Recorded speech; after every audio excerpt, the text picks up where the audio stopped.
Dr. Wood, author of the book Miracles in Minutes, and today's video is for Blondie. So anyway, I was out having a conversation last night, and I was talking to some girl, and I don't know, it got sort of deep, and then she talked to me about some of my videos and said she enjoyed them, da da da. And then I kind of could tell her, I could hear into her soul and what she wanted. And she's like, "Oh my God, you're freaking me out." So anyway, I'm going to explain the concept. So the United States military, Navy SEALs, and some of the Russians, they do this where you learn to still your mind, get quiet, and develop the intuition or sense. You can just sense and hear things. So I'm a father of three girls. I remember when my daughters were little, and I remember the middle child coming to get my attention and pulling on my pants, on my leg. "Dad, she wants her binky," or "she wants that toy." So the youngest one couldn't even talk yet, but the middle one knew exactly what she wanted. So we all have this sixth sense or perception of knowing and listening in through empathy into someone's soul and hearing what they're wanting.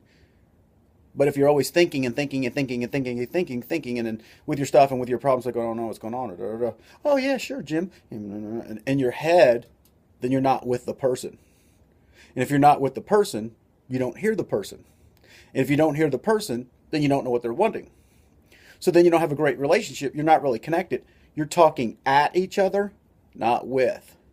You're not listening to the person. You're listening to yourself.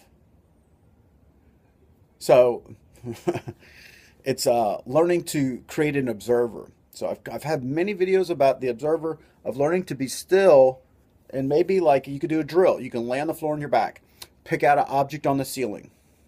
Okay, this is in Napoleon Hill's book too, about focus, and just staring at the, a squiggly line or something. And don't even call it a squiggly line. No labels. No labels. You're just observing it like a baby would observe something. Like, wow. Oh, that's interesting. Thank you for that, whatever it is. Like I said, no labels. For being here. So you learn to cultivate while you're present, out here, in the world, not in your head, in reality, in life, with an inanimate object, or it could be a tree, or a spot on the ceiling, and giving thanks and awe, like, wow, I wonder what it is. I wonder how it got here. I wonder, like a curiosity. Children are curious. We're curious for a reason.